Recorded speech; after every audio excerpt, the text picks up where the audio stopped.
அஸ்ஸலாமு அலைக்கும் ஃப்ரெண்ட்ஸ்.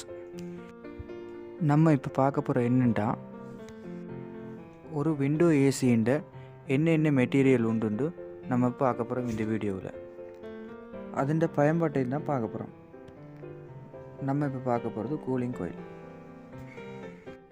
கூலை சரி சமனாக வைத்து கொள்வது.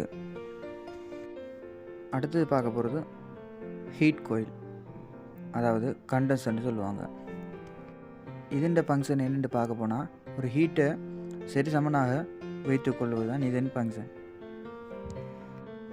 அடுத்தது பார்க்க போகிற என்னென்னா ப்ளோவர். இதன் பயன்பாடு என்னவென்றால் கூலிங் கோயிலில் உள்ள கூலை, அதாவது மைனஸை துரோ செய்வது.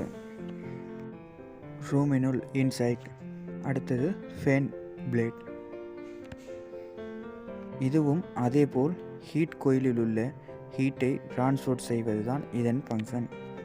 அதாவது இதன் வேலை ஹீட் கோயிலில் உள்ள ஹீட்டை மைனஸ் ஆக்குவது தான் இதன் வேலை.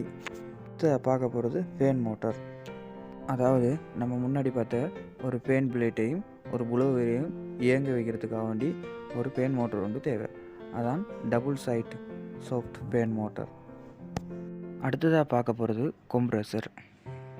இதன் ஃபங்க்ஷன் என்னென்று பார்த்தால் கோயிலின் உள்ளே இருக்கிற கேஸை வந்துட்டு அழுத்தம் கொடுத்து ப்ரெஷர் எனி டைம் அதே ப்ரெஷரில் மெயின்டெனன்ஸ் பண்ணுறது தான் இதன் வேலை. அடுத்தது பார்க்க போகிறது செலக்டர் சுவிட்ச், அதாவது கண்ட்ரோல். அதாவது இதன் ஃபங்க்ஷன் வந்துட்டு நம்ம ஒரு கூல் தேவை என்றால் கூல் யூஸ் பண்ணலாம், ஓன்லி ஃபேன் தேவை என்றாலும் ஃபேனை யூஸ் பண்ணிக்கலாம். அதன் ஒரு கண்ட்ரோலர் தான் இது. அடுத்தது தெர்மோஸ்டாட். இதன் பயன்பாடு என்னவென்றால் நம்மளுக்கு தேவையான ஒரு கூலை கெப்பாசிட்டி ஒரு லிமிட்டில் வச்சுக்கிருப்பது, அதாவது கண்ட்ரோலரோ வச்சிருப்பது தான் இதன் ஃபங்க்ஷன். அடுத்தது பார்க்க போகிற என்னென்னா கெப்பாசிட்டர்.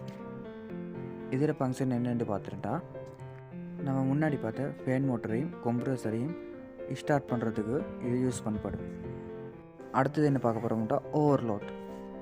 இது நம்ம பார்த்த கம்ப்ரஸருக்கு ஒரு சேஃப்டிக்கு இது வைப்பாங்க. இதன் ஃபங்க்ஷன் கம்ப்ரஸர் வந்துட்டு ஓவர் ஹீட் ஆகும்போது கட் ஆஃப் ஆகும், அதாவது நிறுத்தி வைக்கப்படும். அடுத்தது கெபிலரி அண்ட் ஃபில்டர் ஏர். இதன் பயன்பாடு என்னென்று பார்க்க தொடங்கினா கோயிலில் உள்ள கேஸை ஃபில்டர் ஆக்கி அதன் ப்ரெஷரை மைனஸ் ஆக்கி கொடுக்கறது தான் இது ஃபங்க்ஷன். ஓகே ஃப்ரெண்ட்ஸ், நம்ம அடுத்த வீடியோவில் ஒரு ஏசி எப்படி வேலை செய்யுது, அதாவது ரன்னிங் ஆகுது எப்படின்ட்டு பார்ப்போம். Okay friends.